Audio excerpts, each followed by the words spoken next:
Man, I swear this Facebook stuff is either taking forever or it just doesn't like working. So, give it just a few more seconds.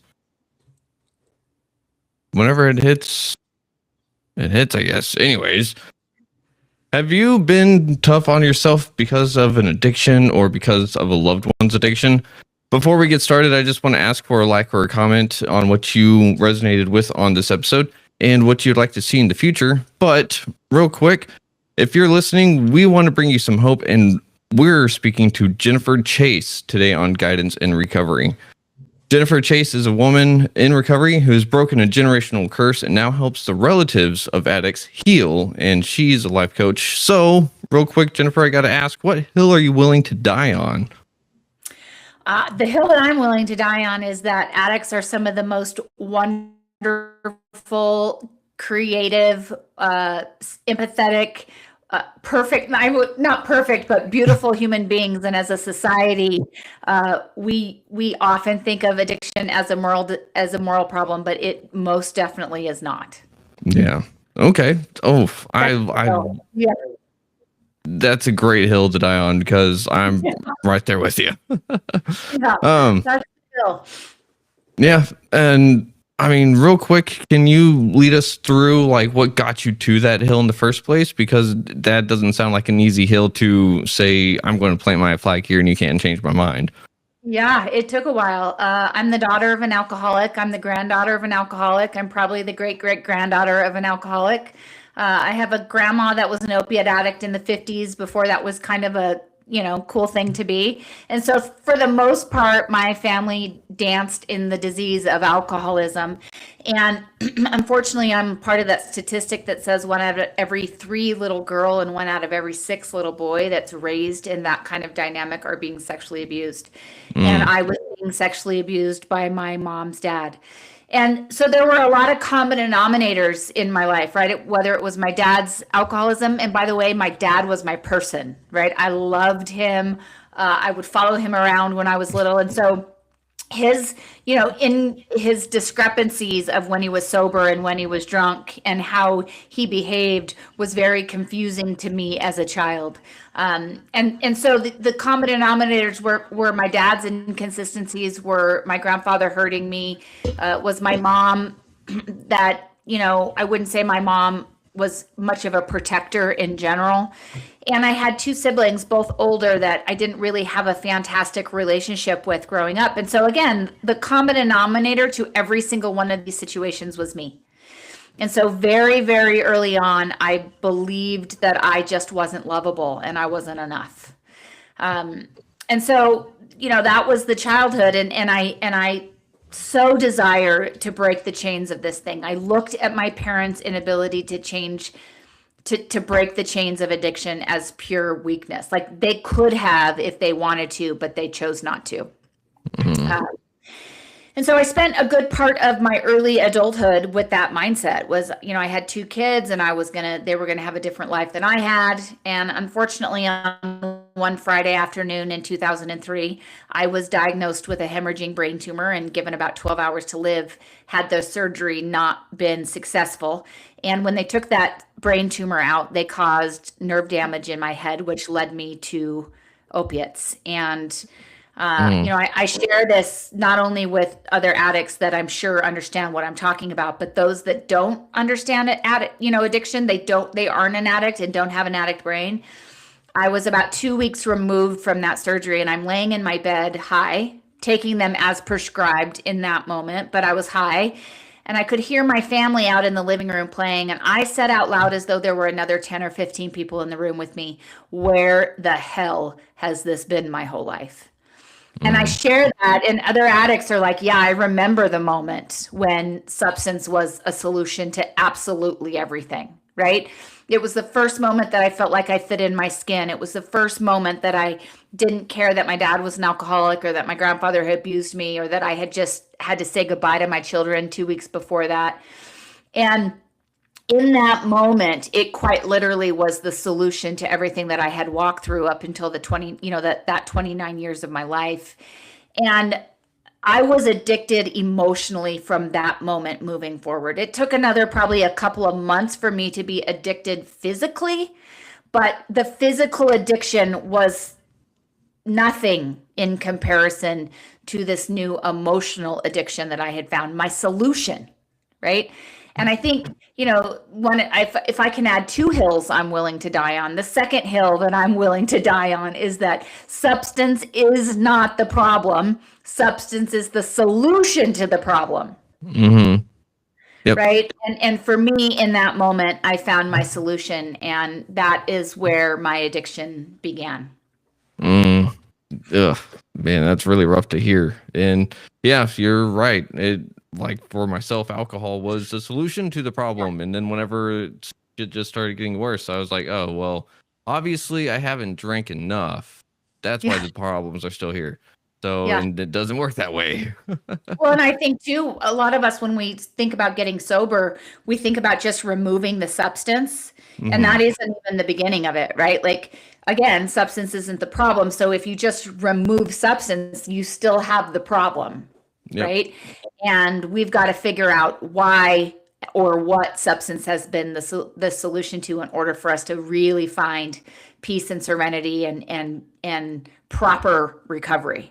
Yeah, you're right. And that's what they like to call getting to the root of the problem, and you're speaking on a part that a lot of people don't like to address either. Like, we have to get deep, we have to like dig, and we have to actually, I've also heard it be put this way that if you're not hurting, you're not healing. And I was like, ooh, like, that it kind of made me sit there and wonder, like, so does that mean every time I get triggered, is someone getting hurt again, or are they healing more? And I think that's whenever we get to make that choice, like, am I going to go towards victimhood, or am I going to go towards healing? So is that kind of how... I'm a quote girl, and if back here in my office you can't see it, I have a wall of quotes, and what you're talking about reminds me of my quote that I live by, really try to anyway. And it's by a gentleman named Joseph Campbell. And the quote is, "The cave you fear to enter holds the treasure you seek." And I think for many addicts, because many of us have had experiences, we've had trauma, whether they're big T or little t, right? We feel like we're a square peg in a round hole, which oftentimes is trauma enough. Whatever the scenario is, this treasure that from the outside world looking in, it looks like everybody else doesn't have any problems finding that treasure. Like, life seems really easy for them. And for us, somehow it has felt really hard. And I'm so sorry. Can you hear that? Oh my gosh, that is awful.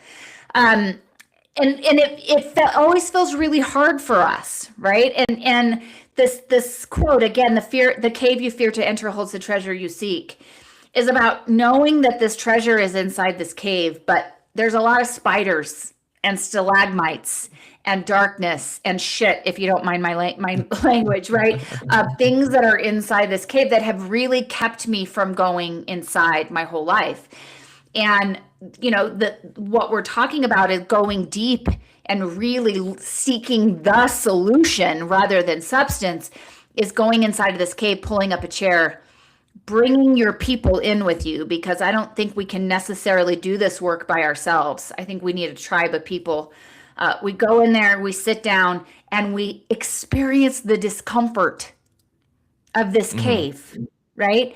And I think one of the things that I can say that addicts aren't good at, generally, is discomfort. Oh, yeah.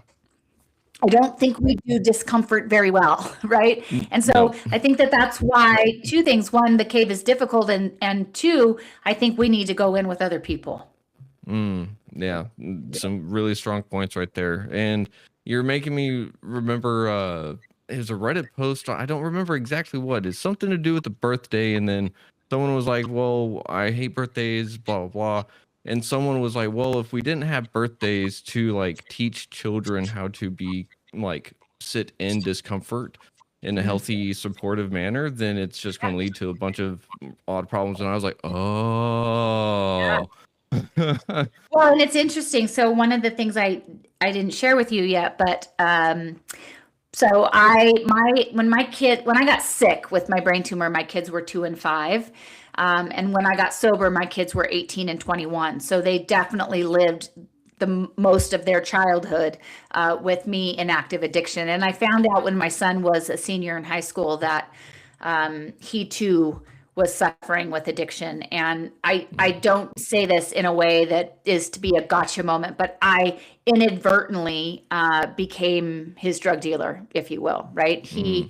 He started using opiates, my prescribed opiates, because I had a medical condition I was prescribed. It was in the middle of, early 2000s when the opiate epidemic was running rampant in America. And so I found out that he was also an opiate addict. And I think what I've learned through this journey that you speak about is being uncomfortable is because I was underprotected as a child, right? I was woefully underprotected as a child. I swung that pendulum so far over the other direction that my son did not have to do anything hard a day in his entire life, right? Ooh. I just came in and did hard for him. If somebody needed to have a conversation, I had it. If he needed to, talk to a coach, I did it. Like whatever it was, I did not equip him with the life skill of doing hard. And I look at that now. He has been sober since 2020, but even now, I know it's amazing. Even now, I look at him and it's like hard doesn't come natural to him because I, as a mother, never taught him how to do it. Mm. Yeah. Oof. Do you carry a lot of guilt around that? Oh, it's been, um, I think obviously you know this, like as addicts, we carry a tremendous amount of shame as it is, right? Mm. I tell people like, often most of us have gone through something hard, something traumatic. And so we have a pebble size amount of shame. And then we just compound it on ourselves, right? The decisions we make, how we act outside of our core beliefs and core values, and we just make our shame worse. So I had a lot to begin with. But when you're speaking about how I contributed to my son's addiction you know, I was sober for 3 years before he got sober. And people ask me all the time, what part, like what hat, if you will, is it the daughter hat? Is it the addict yourself? Is it the mama of an addict? Which hat has been the hardest to wear? And I would tell you with no question that being a mama of an addict is by far the hardest hat to wear. And for me, I think just because of the circumstances behind it, it has created a lot of shame. And, there are still days, I've been sober for 9 years, and there are still days where I wake up and it's like, I gotta do some shame work, right? I gotta walk back in that cave and do some of that work. But for the most part, I'm really proud about how not only he and I, but his sister and my husband have navigated this thing and tried to, all of us find peace out of the depths of this thing.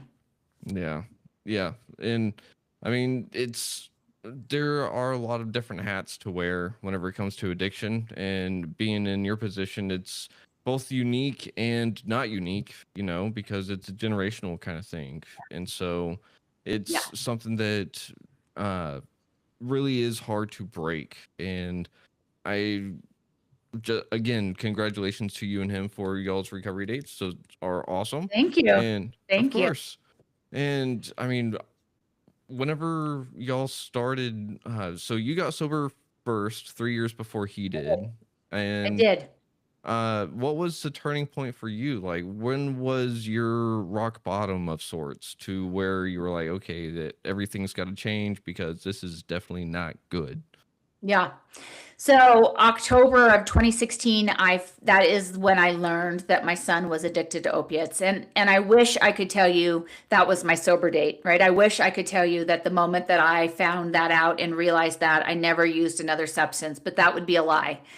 But what I would tell you is it was the point where the consequences of my addiction started to outweigh the benefits of my addiction. And I think this is really important for people that aren't addicts themselves and don't understand what it's like to be in my brain. When I say that to some people, they're like, obviously, right? Of course the consequences were worse. But what I think people that don't understand addiction don't understand is the benefits of substance were wild for me.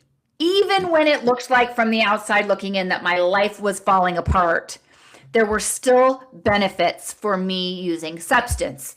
And if you have a loved one that's struggling and you're listening to me and you're saying to yourself, I don't understand this. Well, your pain tolerance is probably at a 4 and your addict's pain tolerance is probably somewhere at an 8. Mm-hmm. And oftentimes when the mama gets to her 4, she can't handle 6, 7, 8, 9, or 10, right? And so she doesn't let her addict get to 8, and he's never going to get sober until the consequences of this thing, the pain of this thing, start outweighing the benefits. And for me, finding out that my son was struggling with opiates was for sure the day that balance started shifting. And the next couple of months, the next 6 months or so, were absolutely the worst 6 months of my whole life. There were periods of suicidal ideation where I would attempt to not wake up the next day. There were days where I thought that I was just gonna run away and leave my family and leave them in a way that it's like the most selfless thing I could have done for them, right? Like the most loving thing that I could have done for them. My son graduated from high school on May 27th of 2017, and I checked myself into an inpatient facility on May 28th, 2017. Oh, wow. And when I walked into that facility, I like to be really honest about it because abstinence was not the goal. Recovery was not necessarily the goal. The goal was, how do I stop being my son's drug dealer? How do I get so many drugs out of the house? How do I lower my tolerance? How do I save my son while still having my security blanket or my solution that I had found 14 years? And what happened in that program kind of changed the trajectory of my life. And what I started to realize is what I needed more than substance was connection. Right. And I started to build connection with these other people. And that almost felt more powerful to me than actually the benefits of substance. And that's what led me on my path to recovery and sobriety. And so, when I think about my bottom, I was one of those people, I could see the bottom. Right. Yeah. I wasn't sitting on the bottom, but I could see it. I could see that my son was a raging opiate addict. I could see that my daughter, who was 21 at the time, didn't even like to be in the same room with me. I could see that my marriage of 21 years was pretty much over. I did not think I thought I was going to get divorce papers when I left that facility. And so for me, the bottom was I could see it. And again, the pain switched for me. And so oftentimes they're like, well, my loved one hasn't hit bottom. Not everybody has to hit bottom. They have to just be uncomfortable enough where this pendulum has shifted, where the consequences are now outweighing the benefits. And may I say, just because this is what I do for a living, families contribute on how quick that pendulum shifts. We're not in charge of it. We're not responsible for the use, but we can contribute on how slowly or quickly the pendulum shifts for our loved one on whether they're experiencing discomfort or whether they're still experiencing the benefits of using substance.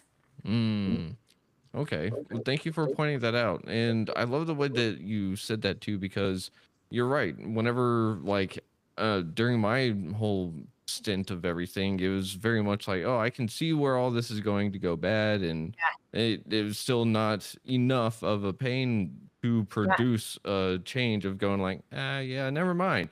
And I was also one of those people that was like, I could give it up for like a week, 2 weeks, maybe a month if I was lucky. But then there was always that little like, hey, bud, you're really anxious all the time. A little help with that? Oh, yeah, okay. You're uncomfortable in your own body. Okay, we got the fix for that too. So The it is. problem, substance, not the problem. Substance is the solution to the problem, right? Yep. The Yep. problem is anxiety and not feeling like you can fit in your own skin, and alcohol was the solution to that. Yep. Yep. Yep. And so it's wild that we have to have this kind of weird shift in Yeah. perspective. And I do think that connection is one of those ways that is fantastic at doing that, because we can't, I've heard it in the room, self can't reveal self to self. Yeah. And I was like, Yeah. damn it. Yeah. And so I guess you kind of figured out how fast you can shift the pendulum for other people, right? Because that's kind of what you do. You help people that are affected by the addict or alcoholic, Yeah. correct? Yeah.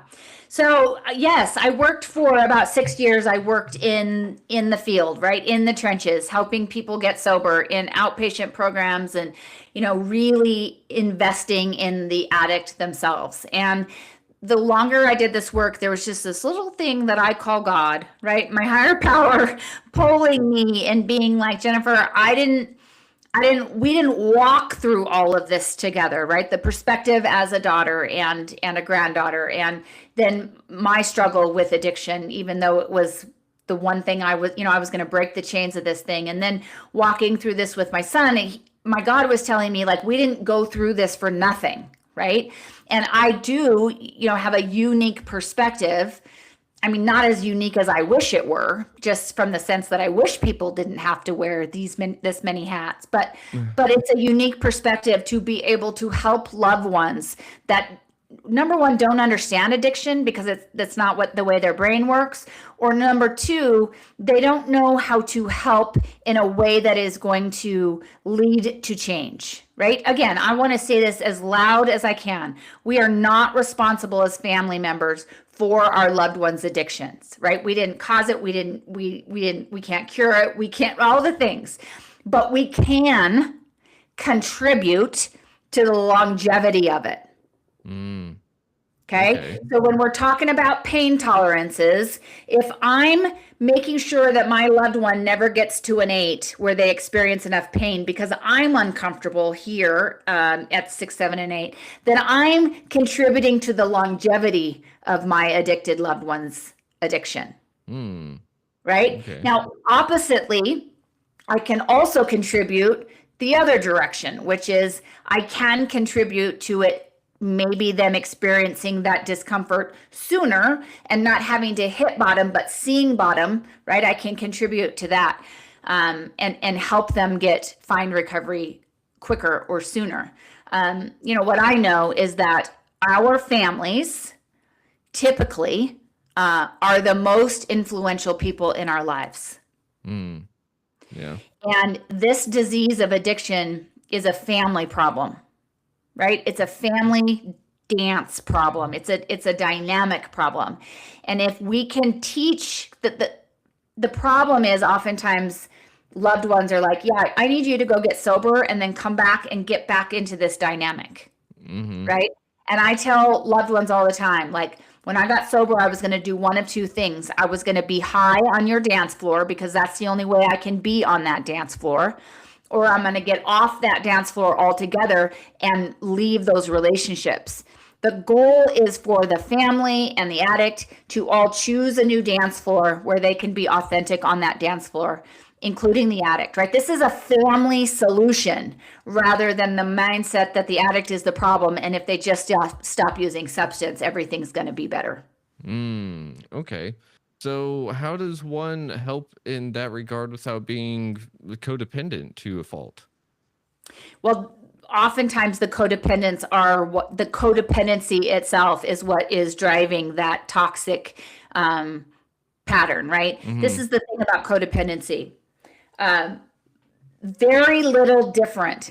People aren't going to like this. Don't shoot the messenger. There's very few things different about a codependent and a substance user. The only thing that is different is that society thinks that using substance is a moral problem, and being a codependent sometimes falls under the guise of being a good parent. Yeah. But the behavior and the outcome that you're desiring and the reason why you're doing those things are all exactly the same. It's compulsive mindset, it's fear, right? And so that's in order to change the dynamic, you've got to the codependent needs to heal from codependency, right? They Mm-hmm. need to stop trying to fix, stop making decisions out of fear, stop trying to control their addict, stop telling their addict what to do, allow their addict to increase their pain tolerance and make some decisions that might help them in the long run choose sobriety. But the real goal is, if you do this work independently from one another, both goals with both the addict and the loved one, it's a matter of finding peace. Okay. Real peace. And when that can happen, then the family can heal on such a different, like, plane almost, right? Like Yeah. such a place that, in my opinion, we all deserve to be. We all deserve to heal from this thing. Yeah. Oh, you're absolutely right, and I agree. Um, so real quick, whenever you said the peace, like how does one know whenever they found the peace? When did they reach the golden ticket of sorts? It's funny because I work with a lot of people that want this thing to be linear, right? Yeah. It's like we start and we're in hell, and peace is somewhere over here, right, at Uh-huh. point B. And what I know, both as a recovering addict, but also as a mama of an addict, this thing is not even close to being linear, right? Yeah. It's very messy. It's very circular in nature, and so I think peace. For me, speaking from a mom's perspective and an addict's perspective for that matter, there are days where I am in like joy is it's just coming out of my pores, right? Like, I'm so grateful. I have so much peace. I'm, all the things. And then there are days where I have to fight for just a tiny bit of gratitude and those feelings. And so I wish I could tell you that you will have an aha moment of peace and you will never have to, it's just going to be the promised land.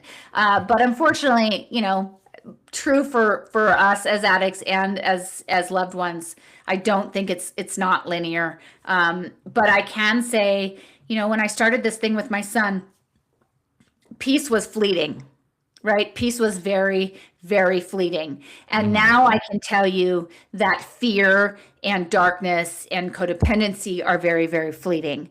And that I live mostly now in that place of peace and significantly less in the darkness.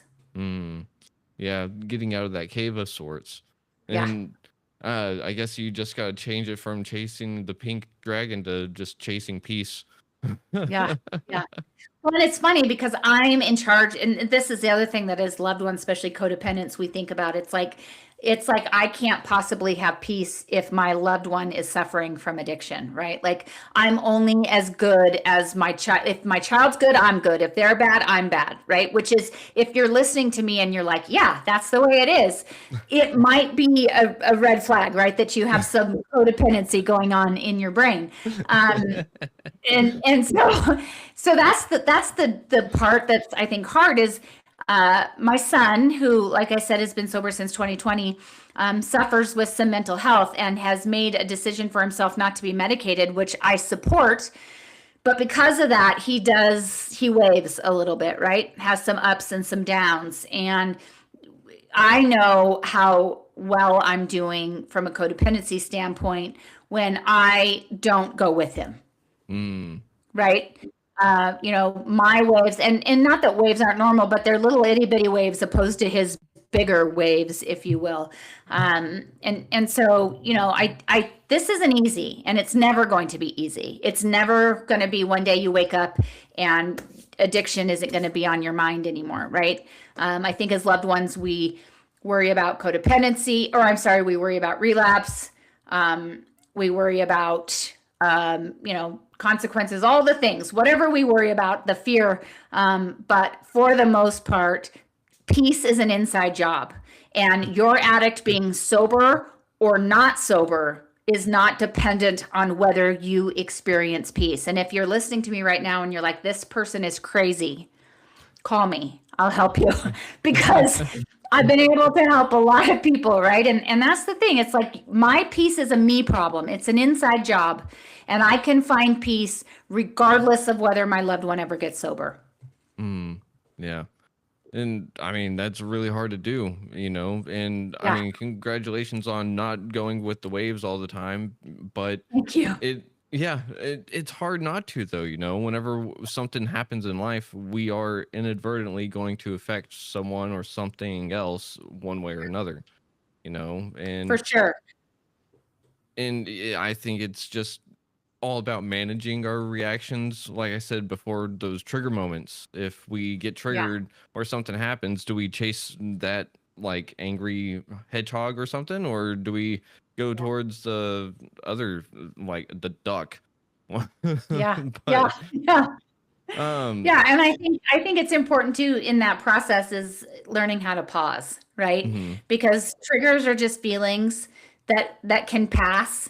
But when I can pause in that, and this again it rings true as a recovering addict and as a family member.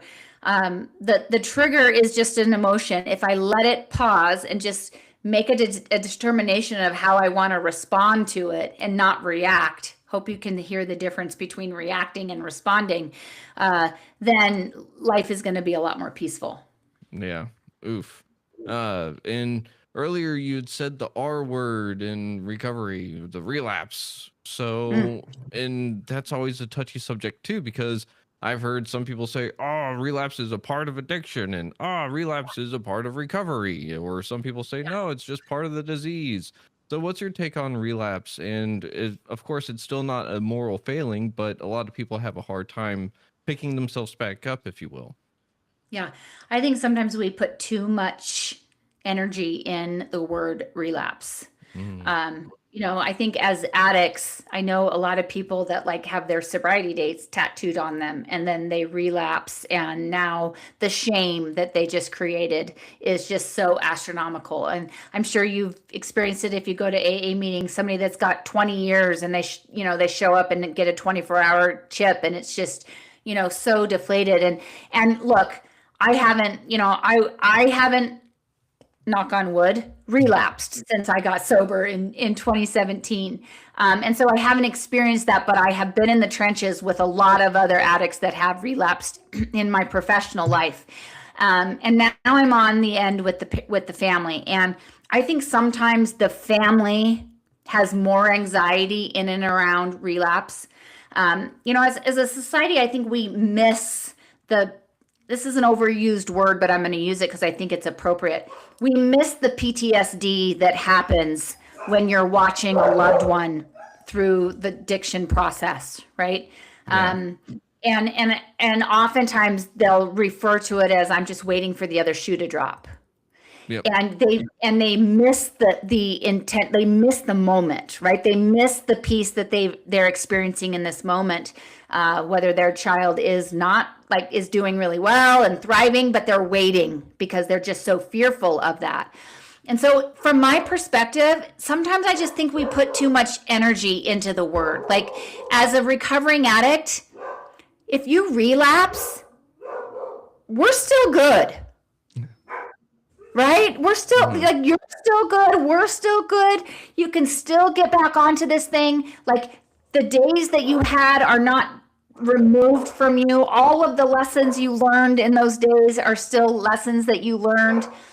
Um, and and so I want to remove that shame. Obviously, I can't, but I would love to. And then with family members, we've just got to continue to work on the shame piece and the fear piece, because you lose the good moments when you're always standing guard for a relapse. Mm, okay. Oh, I think that's some powerful stuff right there. And yeah, I think if we're focusing on the avoiding relapse, then we're going to inadvertently kind of wind up there. It's that self-fulfilling prophecy. And like, why would I want to go that way if I know that going that way or thinking about going that way is going to lead there? Like, just keep it as far out of there as possible. And Um, you and I both know that as an addict, we relapse days, months, weeks, years before mhm, we actually use a substance, yep. right? Like the mindset shifts, the work you're doing shifts. And so we do, if we're honest with ourselves, and maybe the person sponsor you're walking through this with, or whatever way that you are choosing, the path through this, if we're honest with ourselves, we don't have to get there. It's interesting to me because sometimes we don't want to tell anybody anything because we don't want them to stop us. We've already made the decision in our minds that we are going to make the choice that we're going to make. And that's preventable. That's preventable, right? I tell people all the time, again, when we're talking about the different hats, I will say to them, like, as a recovering addict, I have an itty bitty amount of control on whether I get high tomorrow, right? I can do the things today that I know that I need to do in order to keep my recovery strong and stay sober, not only this 24 hours, but now we're going to work on next 24 hours, right? As a loved one, as a mama, I have no control over what happens. But my experience with working with addicts is that we stop doing what we know works. We are like, all of a sudden, it's like, oh, I'm not that bad of an alcoholic. I'm sure I could go to a bar. I'm sure I could have an NA drink if I like the taste of, well, then I could have, right? We do these things in our mind that lead us closer at the end of the day to a relapse than it does closer to recovery. Yeah. And thank you. What? Sorry. Yeah. I was just trying to say thank you for bringing up the fact that the relapse does happen way before the actual physical. Yeah, because like you said, and it can be in something really simple, like someone just stopped calling their sponsor, or it could be stopped going to the meeting, or it could be any number of things, but it really does take that family member or loved one to pay attention to the warning signs. One of the ones that I heard from in a meeting was if someone stopped brushing their teeth, that was a warning sign to them that they were on the wrong path. And I was like, ooh, I never thought about that. So well, it's interesting too from a family perspective, because that's one of the problems is it's like, oh, he brushes his teeth every day, but then one day he didn't. And now I'm just watching, my codependency has kicked in, right? And I'm watching everything he does. I'm watching his eyes. I'm watching, which from a family perspective, if I were helping somebody navigate through that, I would be like, yeah, he didn't brush his teeth and there's nothing you can do about it. You can talk to him about it. You can tell him you're concerned, right? You could tell him that, hey, I'm here if you want to talk about it. But ultimately, at the end of the day, if he chooses to continue that and ultimately lead to a relapse, the loved one is pretty helpless. Yeah.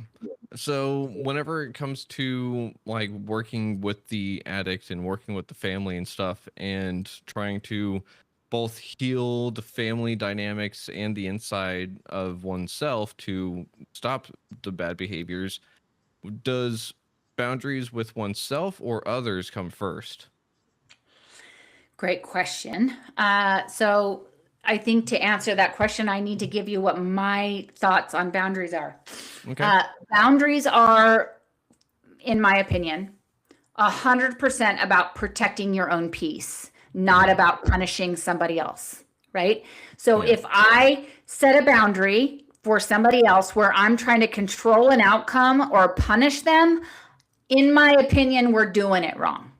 So when you're talking about self boundaries or boundaries with other people, for me, almost all boundaries should be self boundaries when we're talking about protecting my peace, right? Okay. So let me give you an example. Let's say my child has driven the car intoxicated one too many times, and I'm setting a boundary that they can no longer drive my car. Now, I set that boundary because I'm protecting my own peace, right? But let's pretend I set the exact same boundary, but the mindset is I'm going to get him. He's not going to be able to drive. He's going to get sober. He's not going to be able to see his friends. I'm trying to control outcomes. Can you see the difference of those two boundaries, right? So in my opinion, the correct boundary for that situation would be like, he's not driving. I don't care if he drives somebody else's car. I don't care if he gets on a scooter. I don't care what. But this particular boundary is about my peace and him not driving my car and knowing that I'm liable or that my heart is liable when he's out driving my car, right? So for me, boundaries almost always have to start about me. Because if I'm making it about somebody else, then I'm probably trying to control an outcome. Okay. Thank you for that perspective. And I mean, boundaries really are about protecting your peace, right? Yeah. Yeah. But in, I guess it is in different dynamics, boundaries are for trying to let people know, like I've heard them be said that boundaries are teaching people how to treat you. Yeah. Yeah. And that was one thing that was news to me. I think that that's great. And I think that that goes in line with keeping your peace, right? Like this is what I'm not allowing somebody to do to my peace. Like you've crossed a boundary and now I am teaching you what I am willing to put up with and what I am not willing to put up with. Yeah. And in what you said is teaching people how to treat you. Again, we're not trying to control an outcome. Yeah. We're just trying to protect our peace and keep ourselves safe. So I would agree. Yeah. Okay. What is one of the things that you find a lot of people kind of have a hang up on whenever they're dealing with either an addiction themselves or dealing with their family member that is going through either the addiction phase, or just do you think that interventions are a good idea? That's a great question. And again, might be a hot take. I don't think, okay, I've seen interventions be successful, right? I have seen people that have found success from an intervention. My only concern about an intervention is that part of what the struggle is with codependency or with family members as a whole is that we're trying to push our addicted loved one into a stage of change that they're not ready to be in yet, right? We are wanting it more than they're wanting it. Oof. Right. And we're setting it up for them to be able to do it, even though we want it and they don't. So I'm going to pay for their treatment. Well, they don't even want to go to treatment, but they're going to go do it because they know they're going to have somewhere to live when they come home. Nothing was learned. It was half-assed. They didn't want to do it. They have no intention of giving up substance. And that's an example of you wanting it more than they do. Right. And so interventions can be tricky because can an intervention create more discomfort? Yes, it can. It absolutely can. And it can put somebody in a position where they want to change. But if they're simply said yes because they want to get you off their back, then an intervention is a complete waste of time and money. So that's why it's kind of hard, I think, to answer. It's tricky, and there are really good interventionists out there. And like I've said, I've seen it be successful before. But I think it's so individualized based on where somebody's actually, where they are in the stages of change. Like how interested are they in getting sober? Yeah. Okay. So how do you help people? Well, I mean, I guess people usually go to you whenever they're already kind of like at that turning point, right? They don't seek you out saying, hey, we've got a loved one that's in addiction and we need you to help make them see the light, right? Yeah, no, I don't do that. What I do is from a family's perspective is, let's say they have an addict who at this stage is not interested in getting sober, right? What I can do again is I can help the family do two things. One, find their own peace, regardless of whether their addicted loved one ever gets sober. And number two, create some of that uncomfortableness, right? Start changing that parameters in it being the benefits outweighing the consequences and the consequences outweighing the benefits. And that can lead to a shorter distance between when somebody gets sober and when they don't. My perspective, I will help addicts that are probably been sober for a while and are trying to change, right? But I know a lot of great programs, specifically where in and around where I live, that actually get into the trenches with addicts and will help them recover way better than I can do individually. But I just really focus on the family, because this is the thing. Again, I'm going to say it again. We are the most influential person in an addict's life, right? The family people are. And so as a family member, I have to get well. I have to get off of this dance floor that is no longer serving any of us, including the addict, right? This dance floor has been the petri dish for this toxicity. And it isn't until we all get off of it and choose a new dance floor that we will be able to find some wellness and some healthy relationships in our family. And somebody's got to be the first person to do that. Somebody's got to be the pathfinder. Somebody has to be the leader, right? And oftentimes it is a family member that does it, and then the addict will see what's going on and make some different decisions and choices. Yeah. Okay. So, real quick, for anyone that is looking to get your help with all this, where can they find you?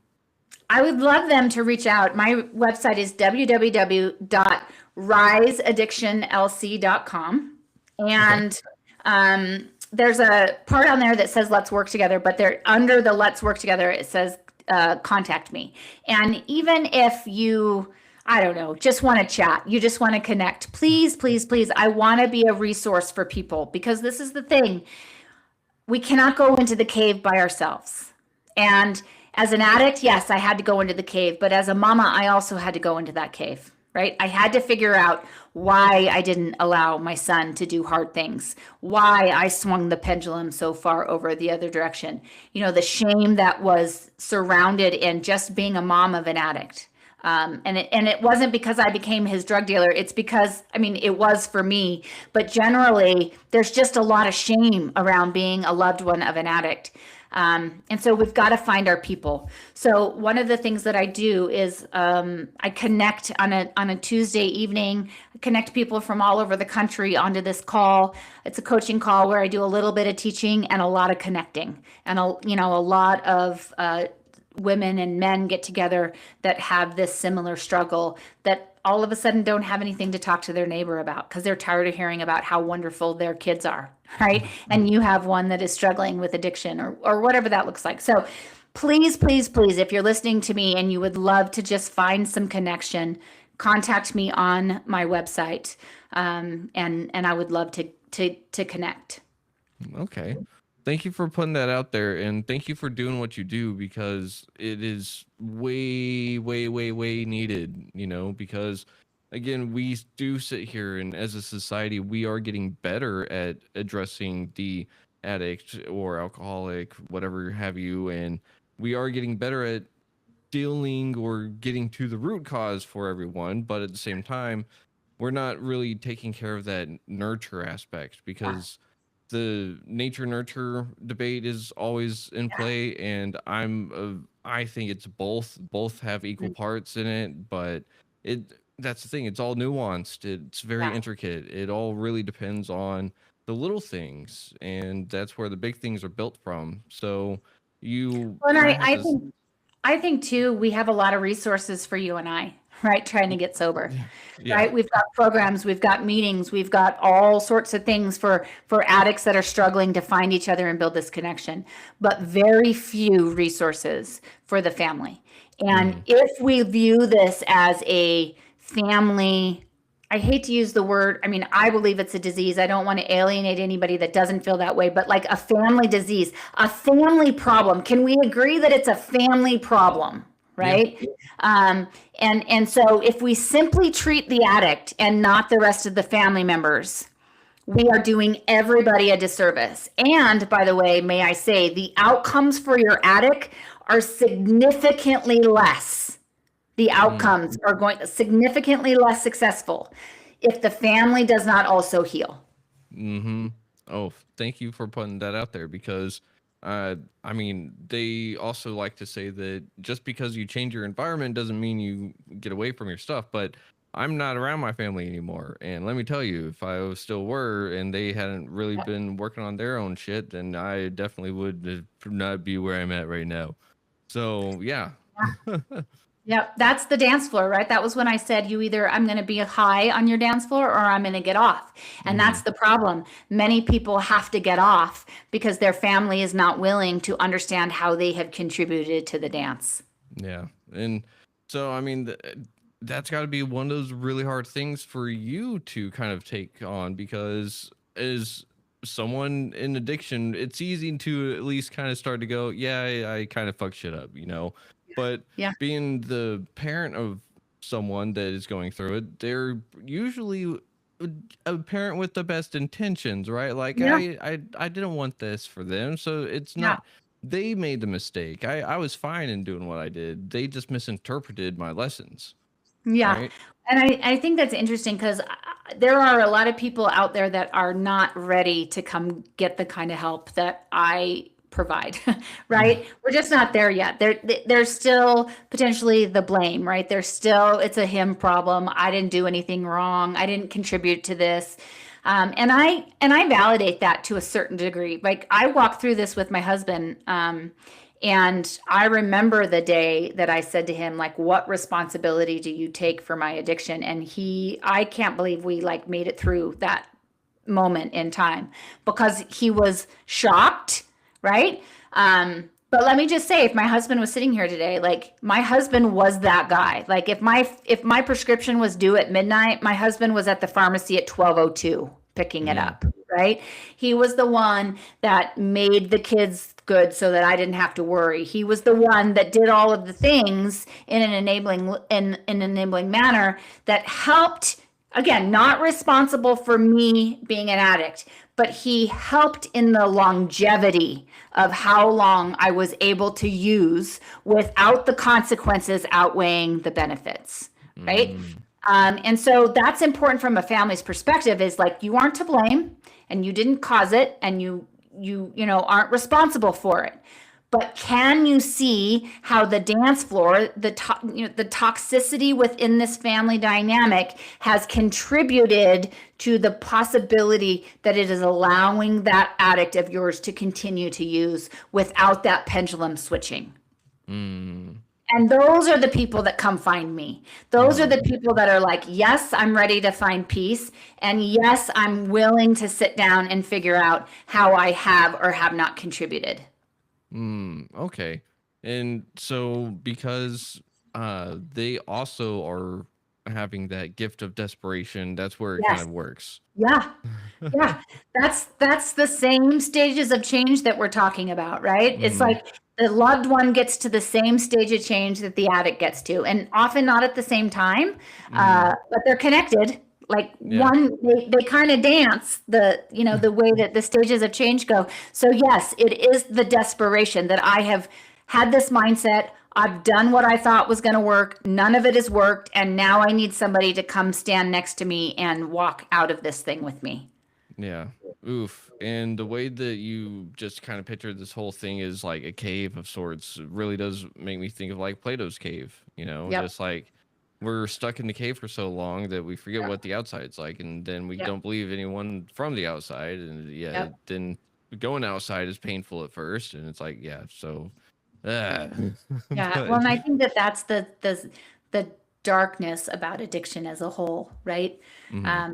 And it's so it goes back to the hill that I was willing to die on at the beginning, which is addicts are amazing human beings. We Mhm. are creative and smart and artistic and articulate and deep feelers and lovers.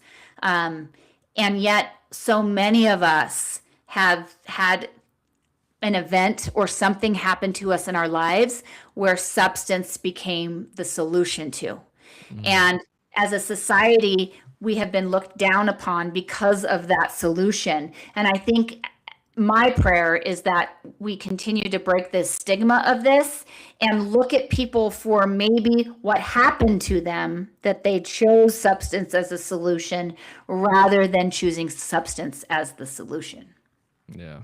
Yeah. And again, thank you for highlighting that, because I think everyone out there does have an addiction of some sorts. And Everyone. yeah, we just kind of got condemned because it was the easy Yep. pickings. Because so if you exercise too much, or you have an eating disorder, or you gamble, or you look on social media too much, or you're using the same parts of your brain that I use when I was using substance. And the problem was that substance is a moral failing. I'm doing quotations because it's not, but that's what we believe as a society, right? Is a moral failing, and like exercise addictions are actually fantastic, right? Yeah. But it's all the same part of the brain, and it's all still a coping mechanism to deal with something that you aren't able to deal with. Yeah, yeah, and I mean, it's conversations like these though that help people kind of realize that, oh, maybe I've thought about something else wrong in the past, and that's where that seed will eventually grow to be something that's awesome, because these kind of conversations help people Yeah. either grow the seed, get a seed planted, or just go, hey, I thought of so and so, they need to hear this, Yep. and Yep. no one is alone in the dark. No matter how uniquely alone and terminal you think you are, someone else is there. And trust me, they've probably got worse stories than you do. Yep. Yep. Yep. And I do think it's, it's the responsibility of a lot of us that have been able to find our way out of the cave and into some light to share, right? To be a light of like this. I did not look like this or behave like this 9 years ago, right? It wasn't pretty in any way, shape, or form in my life, but healing, this is healing, and I think it's our responsibility for those of us that have found some resemblance of recovery to share our stories so that we can start changing the stigma. Yeah. Yep. And I mean, we're going to keep doing it one conversation at a time. One conversation at a time. Jennifer, we are nearing the end of this episode, but do you think that we could get you on again to kind of dive a little bit deeper into how we can help the families or someone in addiction just Would love to. change? Okay, Love to. awesome. Because I mean, we've got a lot of ground to cover if we're going to try to help Yeah. everyone in the whole family dynamics. Yeah, I would love to. You just let me know when. Awesome. Sounds good. And I mean, do you have any parting words for the audience this evening? I just want people to know they aren't alone, right? You're not alone. There are people that have walked out of this that are wanting to walk alongside of you. There are people that are still in it that would love to walk alongside of you, that would have somebody that understands. And so often addiction, one of the cruelest thing that addiction does is isolate people. It isolates those that use substance, and it isolates family members. And in my opinion, that is the cruelest part about this disease is that isolation. And so if you're experiencing it tonight, whether you're can't get sober, you're struggling to get sober, or you have a loved one that is struggling to get sober, or you're just not finding the peace, there are people out there to be able to help you, and you are not alone. Yeah. Yeah. Thank you for that, Jennifer, because I needed to hear that a long time ago myself. So Yeah. I look forward to our next conversation to dive deeper into helping Yeah. the families of addiction. Families of addiction. Yeah, that works. Yeah. But everyone else out there, thank you for listening to Guidance and Recovery on WDJY 99.1 FM. And as always, try to love yourself, love others if you can, but got to try to love yourself first and try to be your favorite version of yourself. And we'll see y'all in the next episode. But until then, just try to stay out of trouble. And if you can't do that, just don't get caught. Till then, much love. Shalom.